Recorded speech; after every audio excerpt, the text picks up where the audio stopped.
My name is Grace Anderson, and for 15 years, I was the family disappointment. While my sister collected Harvard degrees and six-figure job offers, I taught finger painting to 5-year-olds. Last week at her graduation party, my parents handed her the keys to a Tesla and a $13 million Manhattan penthouse in front of 200 guests. They called her the only success story of the family. I stood in the back, invisible as always, until a stranger in a charcoal suit approached me with an envelope. "Your grandfather knew the truth," he whispered. What happened next left my entire family speechless. Before we begin, please take a moment to like and subscribe, but only if this story truly resonates with you. I'd love to know where you're watching from and what time it is there. Let me tell you how one piece of paper changed everything. The Anderson family penthouse overlooked Central Park from the 68th floor. Every morning, I'd watch my parents sip coffee from Waterford Crystal while planning Isabella's future from that $50,000 walnut dining table.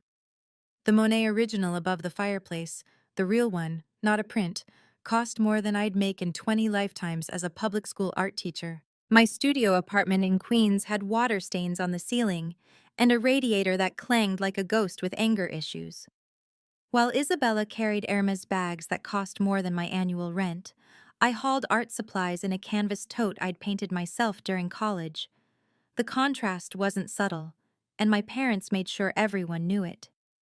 "Grace teaches at PS 47, my mother would tell her friends at the country club, her voice dropping like she was confessing a family crime. "Isabella just made law review at Harvard." The comparison always came in pairs, like salt and pepper, except one was Himalayan pink salt and the other was just dirt. But here's what they didn't know. I loved my job. Every morning, 23 second graders would run to hug me, their faces lighting up when they saw the art supplies I'd bought with my own money.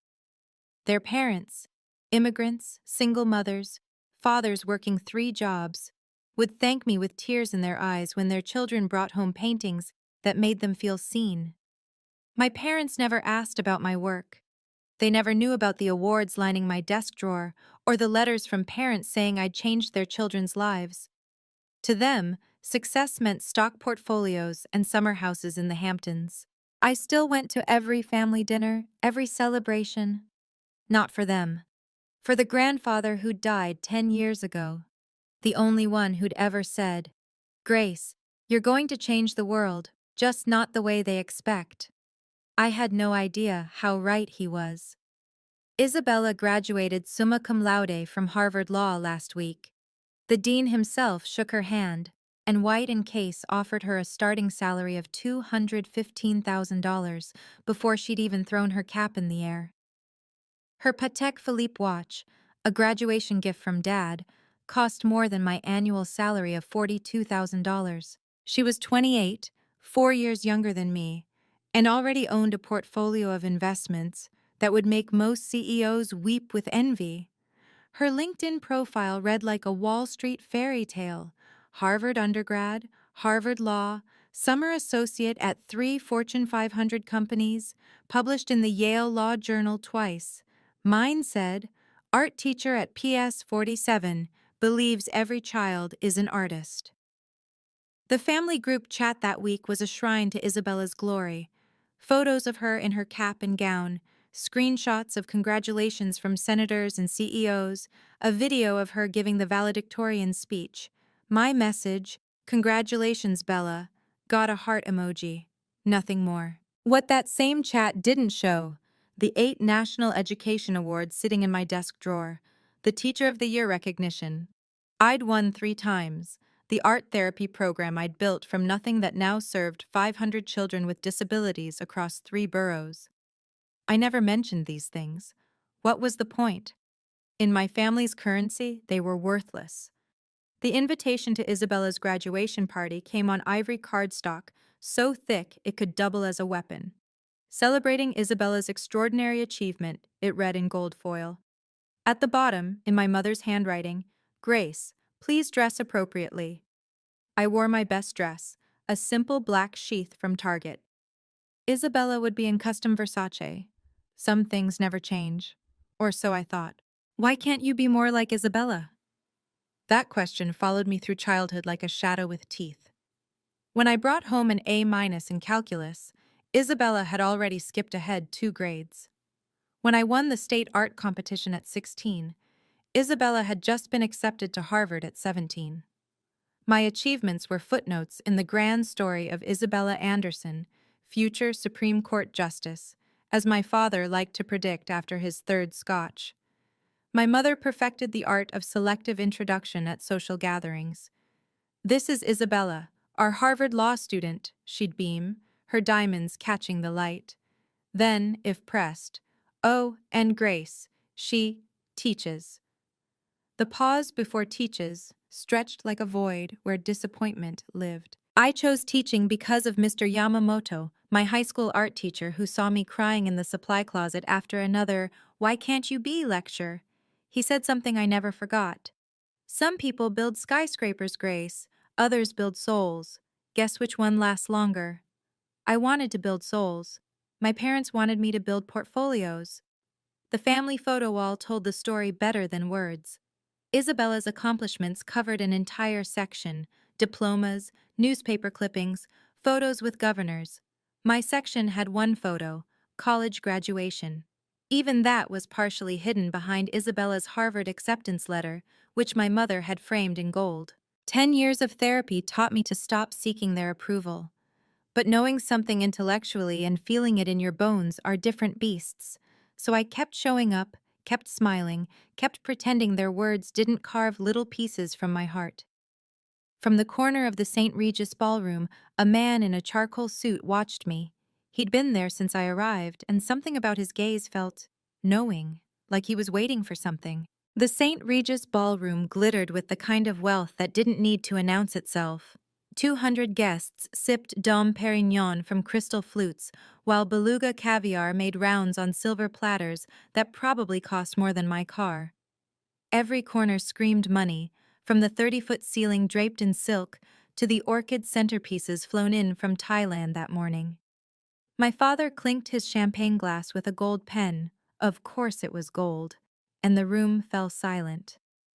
"Ladies and gentlemen, we're here to celebrate the only success story that matters in the Anderson family." He raised his glass toward Isabella, who stood in her custom Versace gown, looking like she'd been carved from marble and ambition, my daughter, the Harvard Law graduate.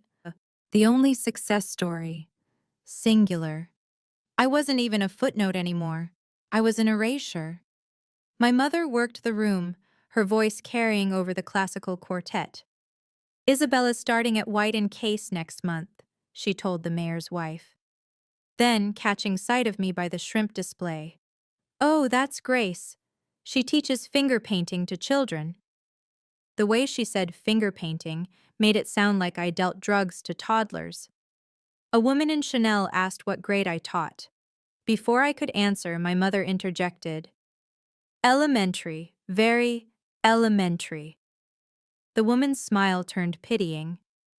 "How nice that you found something you can do." My phone buzzed. Unknown number. The text read, "Don't leave early tonight. Your grandfather left you more than memories." I looked up, scanning the room. The man in the charcoal suit raised his champagne glass slightly, a gesture so small only I noticed. My father was back at the microphone. And now, for the real surprise of the evening. "Isabella," my father's voice boomed across the ballroom. "Success deserves rewards." He pulled out a small velvet box from his tuxedo pocket, and the room collectively leaned forward. "The keys to your new Tesla Model S Plaid." The crowd gasped. Someone actually applauded. The key fob glinted under the chandeliers. $130,000 car for a 28-year-old who already owned a BMW. Isabella floated to the microphone, her smile practiced from years of being the chosen one. "Thank you, Daddy." She held up the keys like a trophy. The photographer my parents hired, yes, they hired a professional photographer for this, captured every angle. "But that's not all," my mother chimed in, joining them on stage. She produced an envelope from her clutch, The Hermes one, naturally, the $30,000 Birkin that could feed a small country.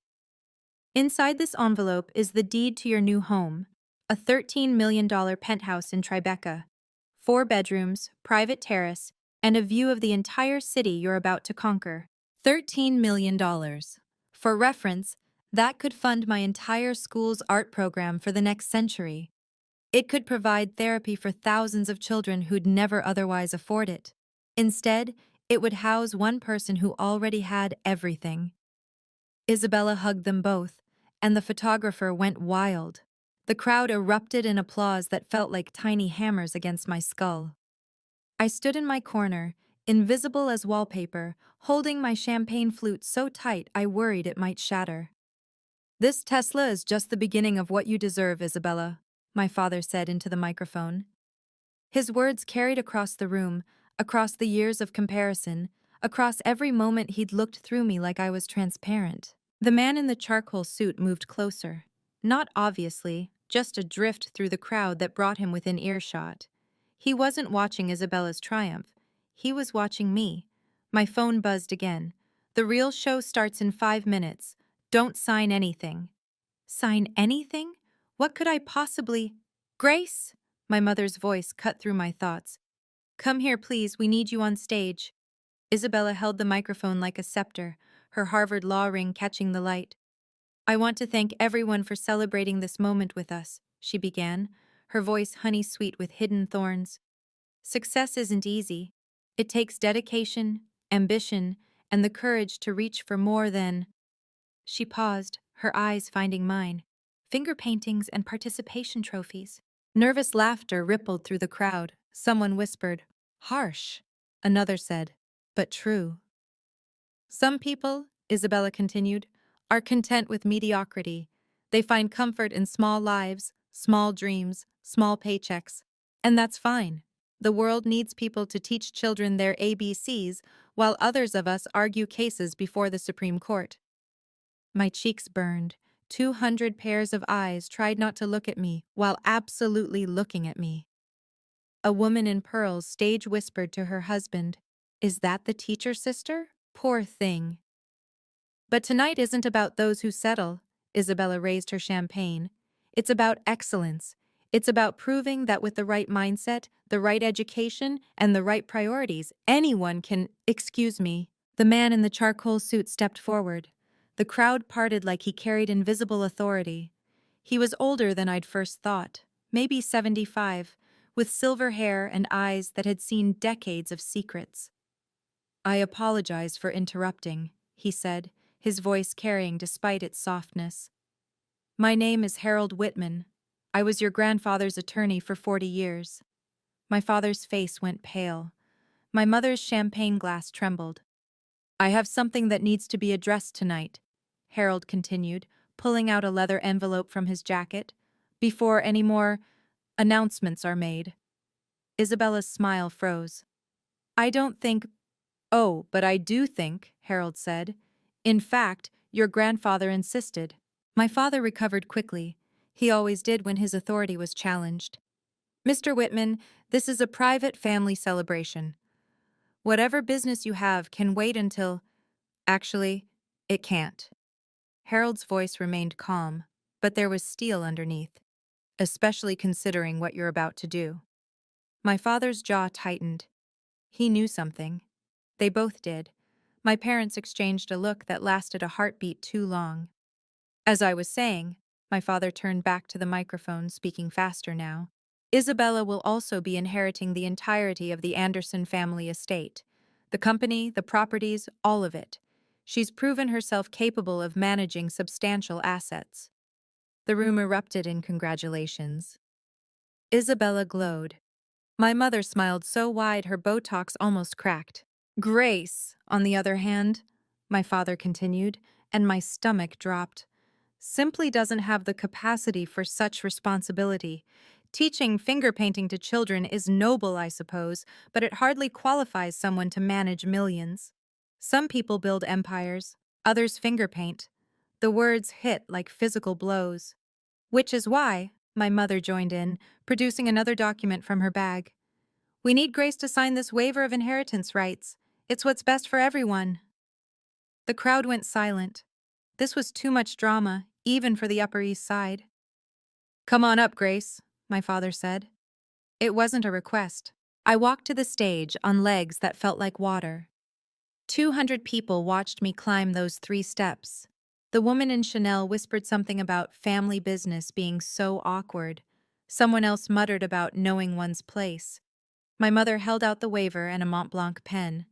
Just sign it, sweetheart. Don't make this harder than it needs to be. Harold Whitman stepped onto the stage. I really must insist you stop. You have no authority here, my father snapped. Harold smiled. It wasn't a kind smile. Your father would disagree. And since he's the one who actually built this empire you're so eager to redistribute, I'd say his opinion matters. The pen felt heavy in my hand. 200 guests waited. Isabella's smile could have cut glass. The waiver sat on the podium, its legal language blurring through tears I refused to let fall. Sign it, Grace, my mother hissed, her voice low enough that the microphone wouldn't catch it. For once in your life, do the right thing. The right thing. For them, that meant disappearing. Isabella leaned into her own microphone. This is what's best for everyone, Grace. You know you can't handle this kind of responsibility. Remember when you couldn't even manage your college loans without crying? Someone in the crowd actually laughed. My hand moved toward the signature line. Grace Anderson. Harold Whitman's voice rang out clear and sharp. I need you to know something before you sign that document. My father stepped between us. Mr. Whitman, you're trespassing. Security. I'm here as the executor of William Anderson's estate, Harold said, louder now. Your grandfather's real estate, the one your parents have been hiding for 10 years. The ballroom went so quiet, I could hear my mother's pearls clicking against each other as she trembled. That's impossible, my father said, but his voice cracked. My father's will was simple, everything to me. The will you filed was simple, Harold corrected. The actual will, the one I've kept in 3 separate safety deposit boxes with video testimony and multiple witnesses, is anything but simple. He pulled out a thick document from his leather envelope. The gold seal of New York State caught the light. I have something you all need to see, Harold announced to the room. Something that changes everything about tonight's announcements. Isabella grabbed for the waiver. Just sign it now, Grace. Whatever this is doesn't matter. But my hand had stopped moving. Because Harold Whitman was looking at me with my grandfather's eyes. Kind, knowing, and absolutely certain. If you've ever felt undervalued for choosing purpose over profit, please like this video. What happens next will change how you see success. Subscribe to hear more stories about quiet justice and the power of patience. I looked at the pen in my hand, then at the faces around me. Isabella, radiant in her certainty. My parents, impatient and dismissive. The crowd, waiting for the teacher to accept her place at the bottom of the family hierarchy. For a moment, I almost signed it. 15 years of being the disappointment weighed on my shoulders like a lead blanket. Maybe they were right. Maybe I was meant for small things, small dreams, small impacts. Maybe teaching children to paint rainbows wasn't worth as much as arguing corporate mergers. Sometimes loving your family means letting go, I said quietly, the microphone catching my words. My mother relaxed. Isabella smirked. My father nodded approvingly. I positioned the pen above the signature line. One signature, and I'd never have to sit through another comparison, another, "Why can't you be more like Isabella" lecture, another family dinner where my work was treated like a hobby. The pen touched paper. Your grandfather wrote you letters, Harold said suddenly. 23 letters over 10 years. Your parents returned every single one unopened. My hand froze. What letters? I looked at my parents. What is he talking about? My mother's face had gone white under her foundation. It doesn't matter now. Oh, but it does. Harold pulled out a stack of envelopes, aged and yellowed. William Anderson spent the last decade of his life documenting something very specific, something about his granddaughters. He held up the document again, the real will. Before you sign anything, Grace, you should know what your grandfather knew. You should know why he called you the one who would change everything. The pen slipped from my fingers, clattering on the podium. Show me, I said. You have no right! My father's voice boomed across the ballroom, his face flushing red. Security! Remove this man immediately! Two security guards started forward, but Harold raised the document high. I'd think very carefully before you do that. Interfering with the lawful execution of a will is a felony. Everyone in this room is now a witness. The guards stopped. The crowd murmured. Someone was definitely recording this on their phone. My mother tried a different approach, her voice syrupy sweet. Mr. Whitman, surely this can wait until Monday. We're having a family celebration. A celebration where you're coercing your daughter to sign away her inheritance rights? Harold's eyebrows rose. How festive. There's nothing to inherit, my father snapped. I'm the sole beneficiary of my father's estate. The will was read 10 years ago. A will was read, Harold corrected. The one you filed after destroying the original. Or rather, after you thought you destroyed it. The ballroom gasped collectively. Isabella grabbed my father's arm. Daddy, what is he talking about? Your grandfather was many things, Harold continued, addressing the room now. But stupid wasn't one of them. He knew his son well enough to keep multiple copies of his actual will. Notarized, witnessed, video recorded, ironclad. He turned to me. He also knew his granddaughters, both of them, and he made provisions accordingly. My mother was dialing frantically on her phone. Lawrence? Yes, we need you at the St. Regis immediately. Bring the files on. She stopped, noticing everyone watching. Just come. Calling your lawyer? Harold asked mildly. Good. He'll want to see this, especially Article 7. What's Article 7? I asked, my voice steadier than I felt. Harold smiled, the first warm expression I'd seen from him. The part your grandfather called the Truth Clause. The part that explains why he spent 10 years watching both his granddaughters from afar, documenting everything. My father lunged for the document. Harold stepped back, surprisingly agile for his age. Shall we read it together? Harold asked. Or would you prefer to tell them yourself what you've been hiding? Harold opened the document, its pages crisp despite their age. This will was signed by William Anderson on March 15, 2015, in the presence of 3 witnesses and a notary public. It was subsequently filed with my firm, with copies sent to 2 additional law firms for safekeeping. That's impossible, my father said, but his voice had lost its authority. I handled his estate. You handled what you wanted to handle, Harold interrupted. Your father knew you would, which is why he included very specific instructions about when and how this will should be revealed. He looked at me. He wanted to wait until both granddaughters had shown their true character. Tonight seemed appropriate given the circumstances. Isabella pushed forward. This is ridiculous. Even if there's another will, it can't override. Actually, Miss Anderson, given your Harvard Law education, you should know that a properly executed later will absolutely overrides an earlier one, especially when the earlier one was, let's say, creatively edited. My parents exchanged another look. My mother's hands were shaking. Your grandfather spent 10 years documenting something very specific, Harold continued.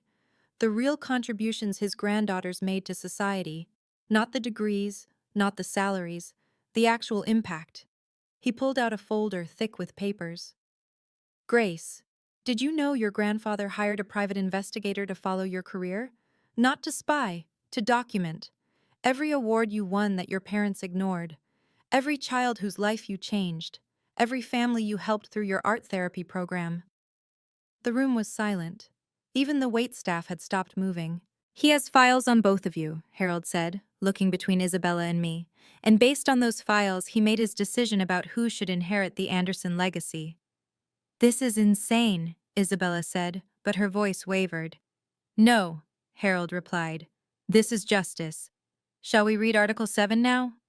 Isabella's Harvard training kicked in like a reflex. I want to see authentication. Notary seals, witness signatures, timestamp verification.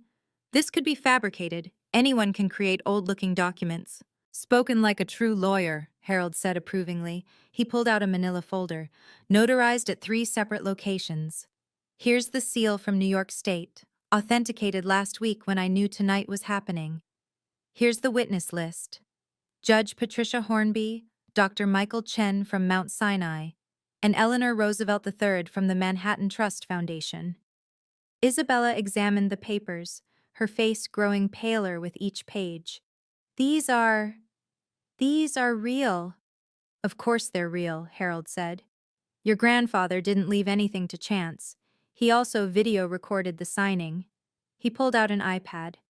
Would you like to see your grandfather explaining his decision in his own words?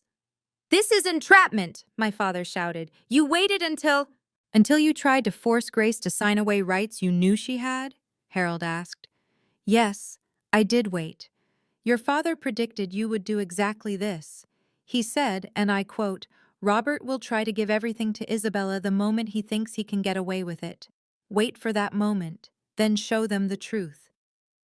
The crowd was riveted. Someone whispered, better than Netflix.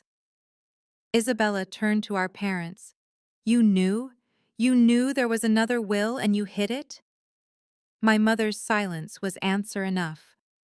10 years, Harold said. They've known for 10 years.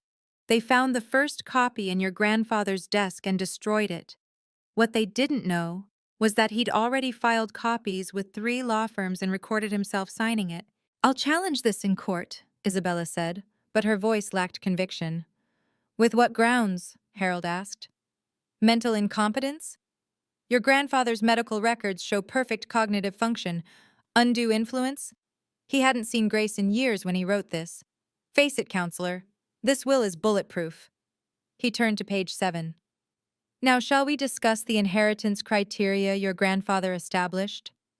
Harold adjusted his reading glasses, the document steady in his hands. Article 7. Conditions of inheritance. I, William Anderson, being of sound mind and body, establish that my estate shall pass to the granddaughter who demonstrates genuine service to humanity, measured not by degrees or income, but by verifiable positive impact on others' lives. The ballroom was so quiet I could hear my own heartbeat. Furthermore, Harold continued, this impact must be documented by independent third parties. Not family, not friends, but institutions and individuals with no personal stake in the outcome. Isabella laughed, but it sounded forced. That's completely subjective. How do you measure positive impact? Your grandfather thought of that. Harold pulled out another folder, this one marked with Grace's name. He established specific criteria, letters from beneficiaries, awards from recognized institutions, media coverage of charitable work, professional evaluations from supervisors, all dated and verified. He set the folder on the podium. It was 3 inches thick. Grace Anderson, he read from a summary sheet. 8 National Education Excellence Awards. 3-time Teacher of the Year. Founder of Art Heals, a therapy program serving 500 children with disabilities across 3 boroughs. Published in the Journal of Art Therapy for groundbreaking work with autism spectrum disorders. Recognized by the Department of Education for innovations in inclusive education. My mother gasped. That's not possible. She never told us. Because you never asked, Harold said simply. You were too busy celebrating Isabella's achievements to notice Grace was quietly changing lives. He pulled out another sheet. Letters from 237 families independently verified, crediting Grace with transforming their children's lives. 14 children who were nonverbal before her art therapy program and now communicate through artistic expression. 3 suicide preventions directly attributed to her intervention. Tears were running down my face. I hadn't known he knew. I hadn't known anyone was watching. Your grandfather called you the quiet one who serves, Harold said to me gently. He saw what others missed. Harold opened a second folder, this one bursting with photographs and letters. Your grandfather hired investigators not to spy, but to document what your parents refused to see. Grace, did you know that the mayor's office has your photo on their wall of New York's quiet heroes? I shook my head, speechless. 3 years ago, you used your entire savings to keep your art program running when the school lost funding. You took a second job tutoring to buy supplies. You never told anyone. He pulled out a bank statement. Your grandfather's investigator documented every sacrifice. A woman in the crowd, Mrs. Chen from the PTA, suddenly stood up. That's my son's teacher. She saved his life. He was diagnosed with selective mutism, wouldn't speak for 2 years. Grace taught him to paint his words. Now he won't stop talking. She glared at my parents. You should be ashamed. Others began standing. A man in a navy suit. She taught my daughter after she lost her hearing, said art doesn't need words or sound. Another parent. My son has autism. Grace spent her lunch breaks working with him for free. He just got accepted to art school. My parents looked stunned. Isabella's mouth hung open. Your grandfather followed every news story, Harold continued, pulling out clippings. Local teacher transforms lives through art. Innovative program brings hope to special needs families. The quiet revolution in room 203.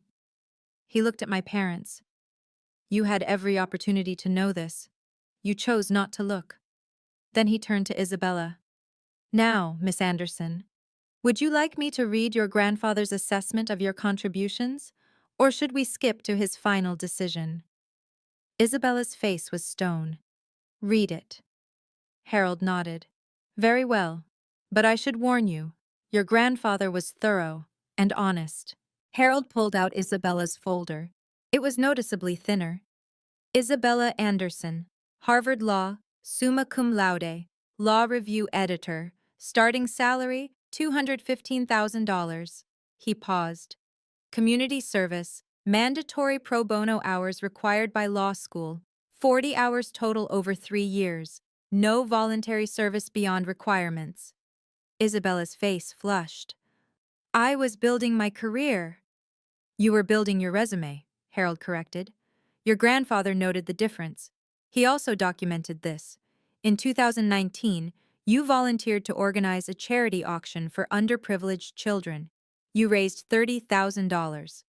He paused. You also charged the charity a $15,000 administrative fee. Gasps echoed through the ballroom. That was legitimate compensation for my time, Isabella protested. From a children's charity. Harold's eyebrows rose. Your grandfather found that particularly telling. He pulled out more papers. 2020. You offered pro bono services to a homeless shelter. When you discovered they couldn't provide a tax write-off large enough, you withdrew the offer. 2021. You volunteered to mentor inner-city students. You attended one session, took photos for your LinkedIn, and never returned. My parents were frozen. This wasn't the Isabella they'd promoted. Meanwhile, Harold gestured to my thick folder, Grace has letters from the Department of Education, the National Art Teachers Association, the Autism Society, the Children's Hospital of New York, and… He pulled out an official letter. The White House Office of Public Engagement, commending her for extraordinary service to America's most vulnerable children. He held up both folders. One granddaughter has degrees and dollars, the other has changed hundreds of lives. Your grandfather's will is clear about which one inherits. But there's more, Harold said, his voice carrying a weight that made everyone lean forward. Article 7 has a second component, a clause your grandfather called the humility provision. Isabella's lawyer had arrived, slightly out of breath. Don't say another word, he advised his clients. Oh, I think everyone needs to hear this, Harold smiled.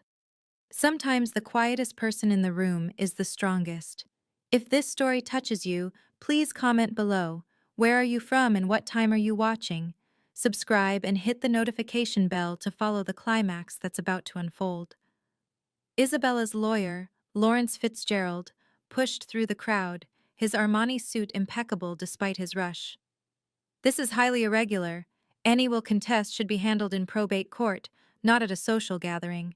There's nothing to contest, Harold replied calmly. I'm simply executing William Anderson's explicit instructions. He wanted this revealed publicly, in front of witnesses, specifically when the family tried to exclude Grace from inheritance. Isabella grabbed Lawrence's arm. Tell them this won't hold up.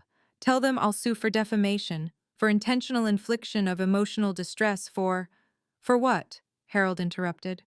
For revealing the truth? Your grandfather documented facts, Miss Anderson. Pro bono hours are public record. Charity finances are public documents. Your LinkedIn posts about mentoring are still online, though the shelter confirms you only attended once. This is character assassination, Isabella's voice cracked. No, a voice from the crowd spoke up. It was Judge Patricia Hornby, one of the will's witnesses. This is accountability. I watched William Anderson sign this will. He was heartbroken about what his son had become, how material success had replaced human values.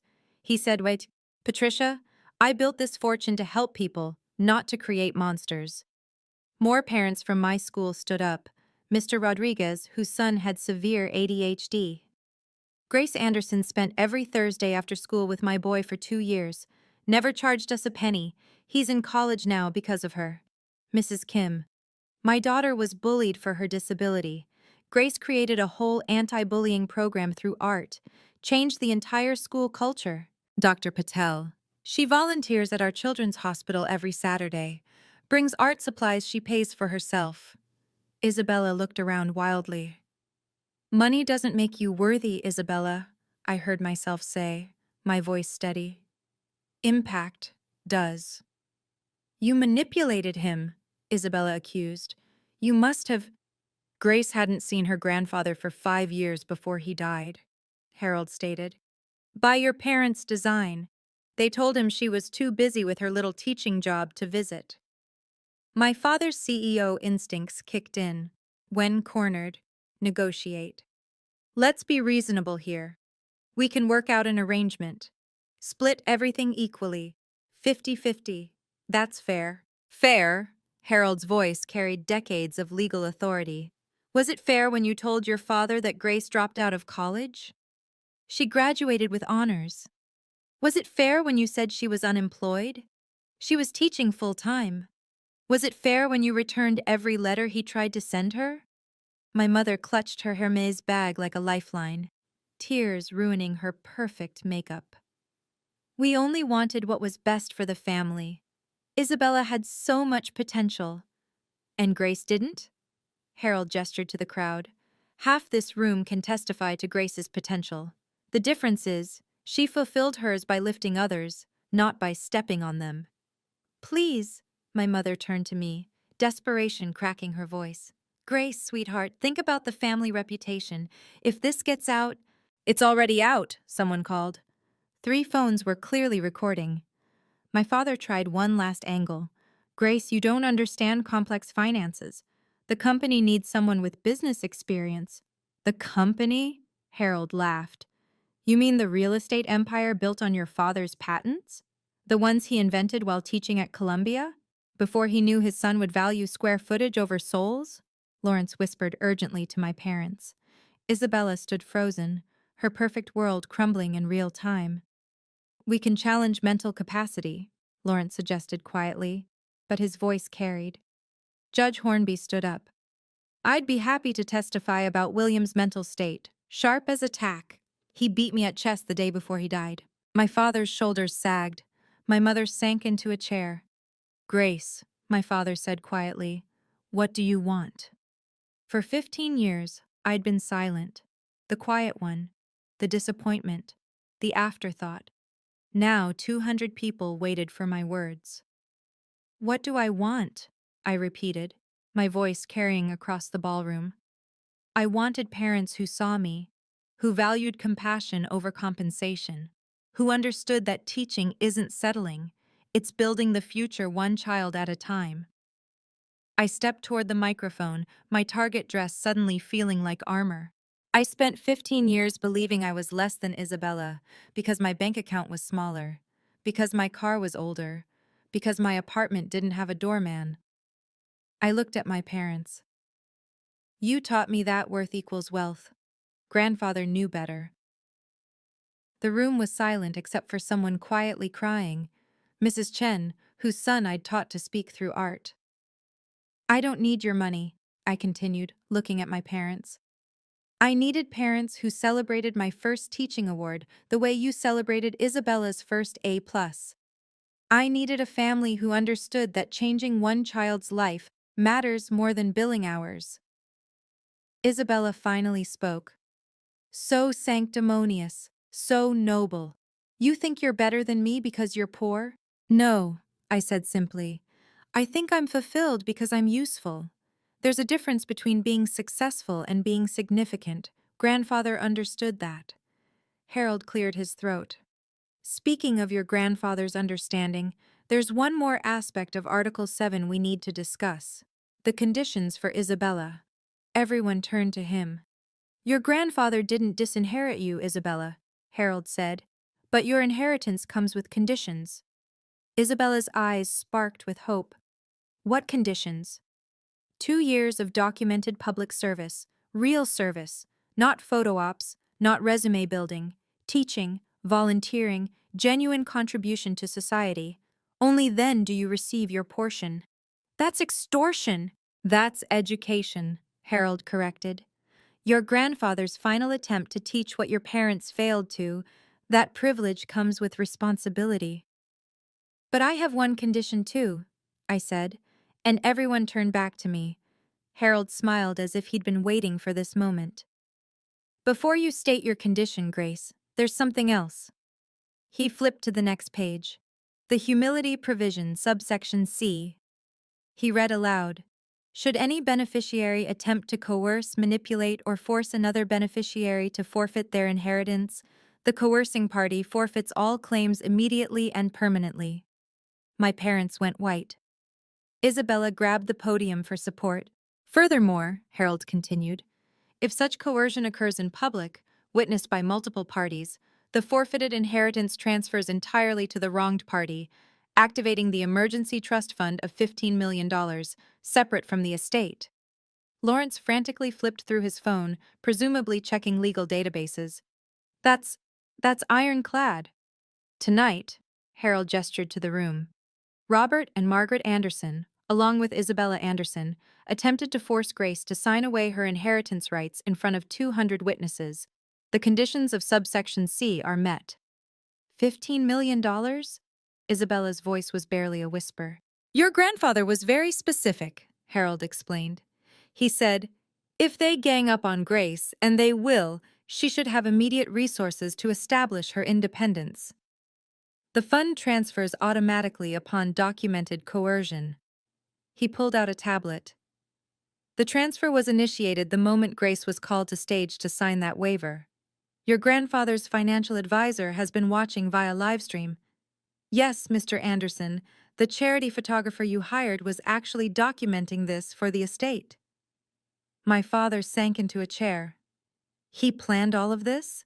He knew you, Harold said simply. He knew that you'd wait until a public moment to maximize Grace's humiliation, to pressure her into compliance. He knew Isabella would support it for her own gain, and he knew Grace would endure it quietly, as she always has. The company? My mother asked weakly. Transfers to a trust with Grace as primary beneficiary and decision-maker. Though, Harold looked at me, your grandfather hoped you'd convert it to a foundation. He left suggestions for focusing on art therapy and special education. Isabella was crying now. Not pretty tears, but the ugly kind that come with genuine loss. My job offer? White & Case has a morality clause, Lawrence said quietly. Being party to inheritance fraud, they'll withdraw the offer. The Tesla keys fell from Isabella's hand, clattering on the marble floor. Lawrence Fitzgerald, despite being my family's lawyer, had gone pale as he scrolled through his tablet. The legal ramifications are severe. The attempted coercion tonight, witnessed and documented, constitutes inheritance fraud. The Bar Association will investigate. Isabella, your law license application. No, Isabella gasped. No, they can't. They can and they will, Judge Hornby interjected. Attempting to defraud a family member of inheritance through public coercion, the Character and Fitness Committee will have a field day. Harold produced more documents. The estate accounts were frozen 40 minutes ago, the moment the coercion began. Court orders, signed by Judge Martinez, who's been monitoring the situation remotely. He held up papers with red seals.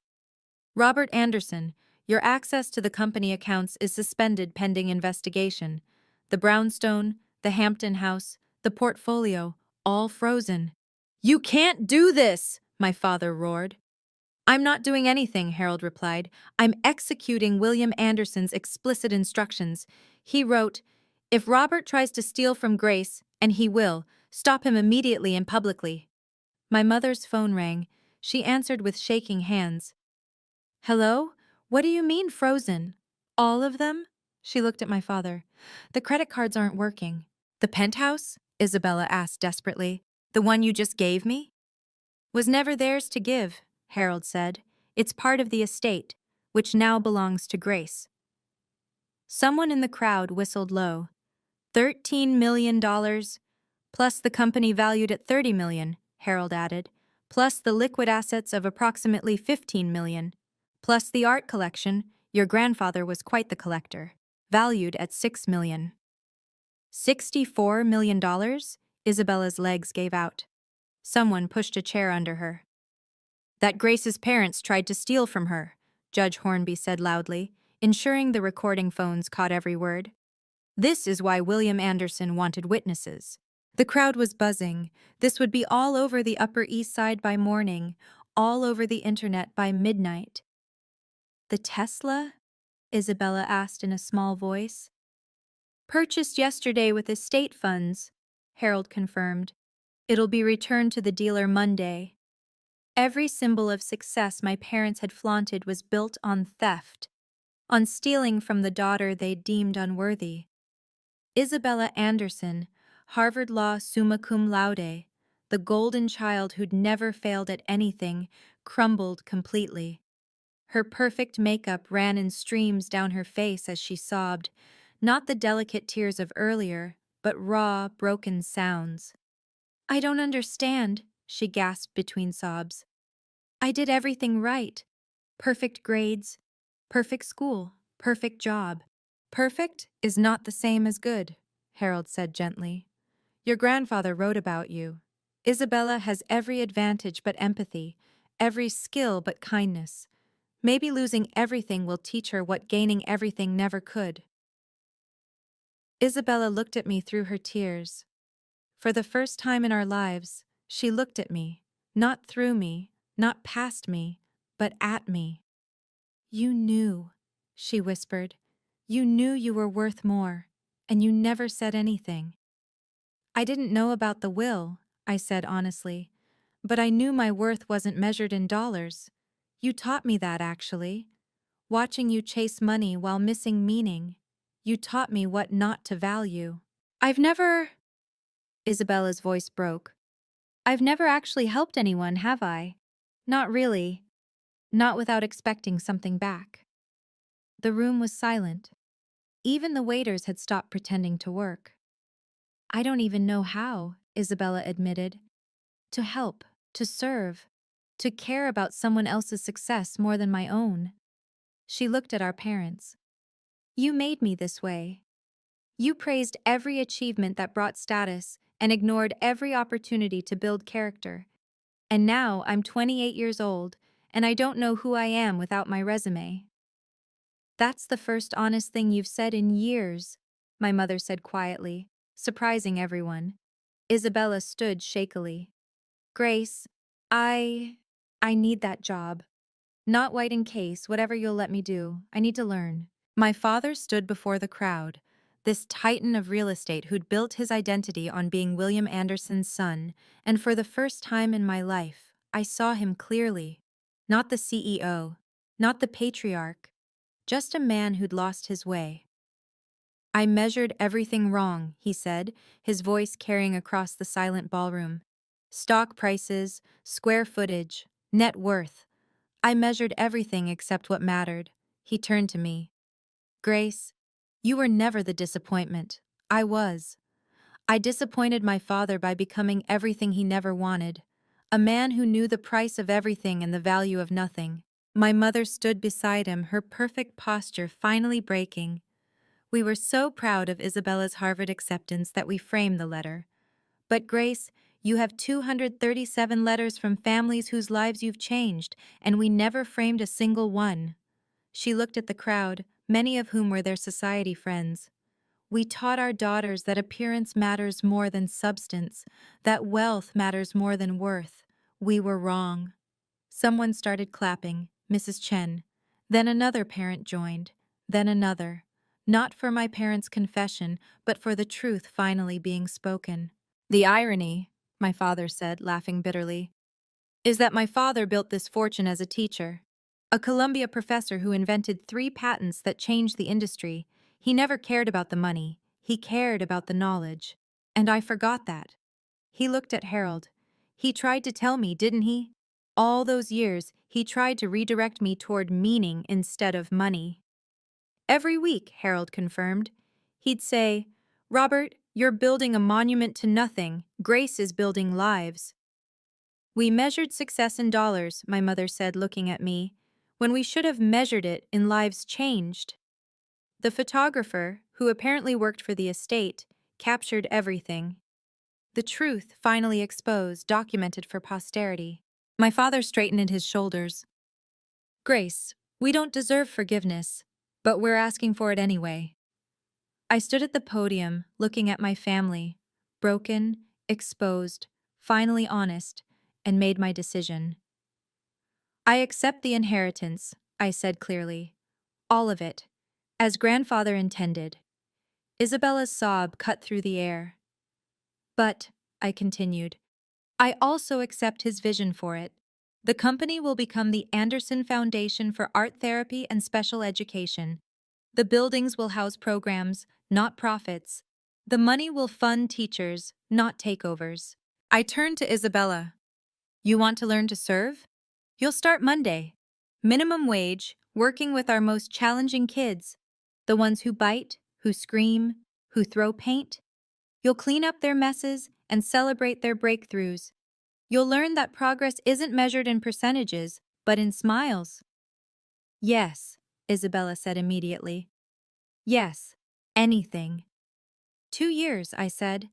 Not because the will requires it, but because that's how long it takes to understand that teaching isn't about you. It's about them. If you last 2 years, really last, not just show up, then you'll receive your inheritance as grandfather outlined. I faced my parents. Forgiveness doesn't mean forgetting. It means choosing to move forward. You'll have access to a living trust, enough to maintain a reasonable life, not the excess you're used to. The brownstone stays in the family, but the Hampton House becomes a summer camp for special needs children. My mother gasped. The Hampton House? Grandfather specifically mentioned it. He said it should ring with children's laughter, not cocktail chatter. Harold smiled. Your grandfather predicted this too. He said grace would be graceful even in victory. This isn't victory, I corrected. It's justice. And justice includes rehabilitation. I looked at the crowd, society's elite who'd watched my humiliation for years. The Anderson Foundation will be hiring real positions for real service, not galas and charity balls, but hands-on work with children who need us. Anyone interested can submit applications through Mr. Whitman. Several hands went up immediately. Grace, Isabella said quietly. What about your condition? You said you had one? I smiled. My condition is simple. Family therapy. All of us. Weekly. For a year. We're going to learn to be a family that measures worth correctly. My parents nodded immediately. Isabella agreed. Your grandfather would be proud, Harold said softly.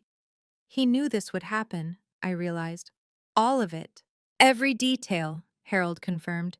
He said, Grace will teach them what I couldn't, that love isn't measured in dollars, and family isn't about inheritance. It's about inheriting values worth passing on. 6 months later, The Anderson Foundation for Art Therapy and Special Education served 2,000 children across 5 states. The Hampton House hosted its first summer camp with 40 kids who'd never seen the ocean. The Brownstones Ballroom, where my parents once held society gatherings, now echoed with children's laughter during weekend art workshops.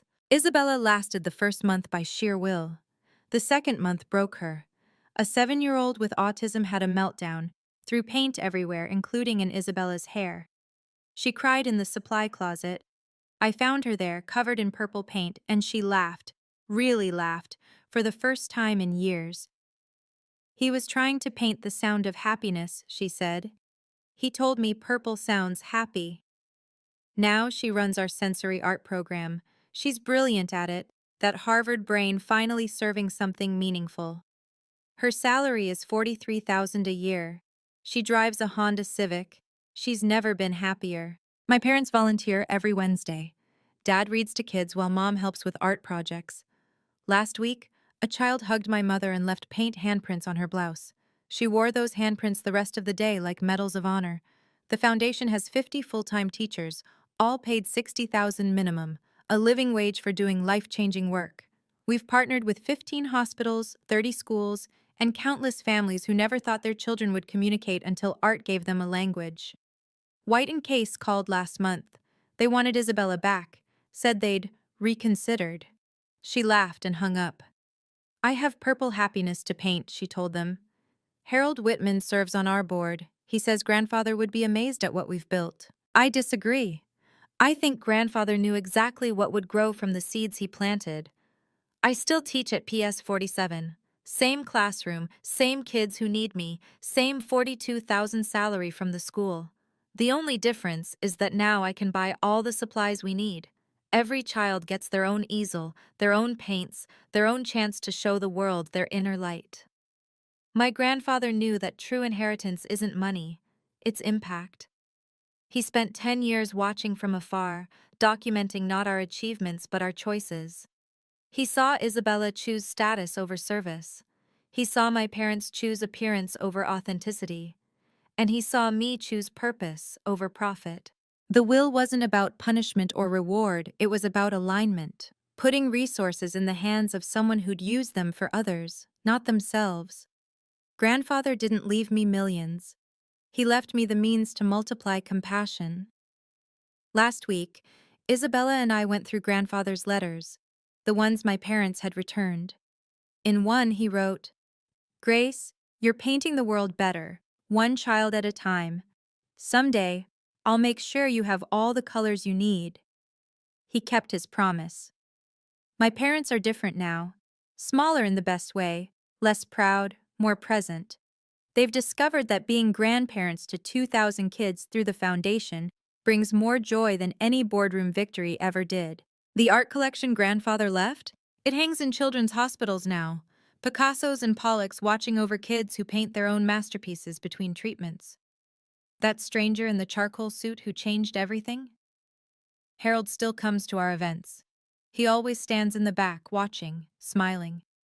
Last week he told me, Your grandfather said you'd know what to do with the money.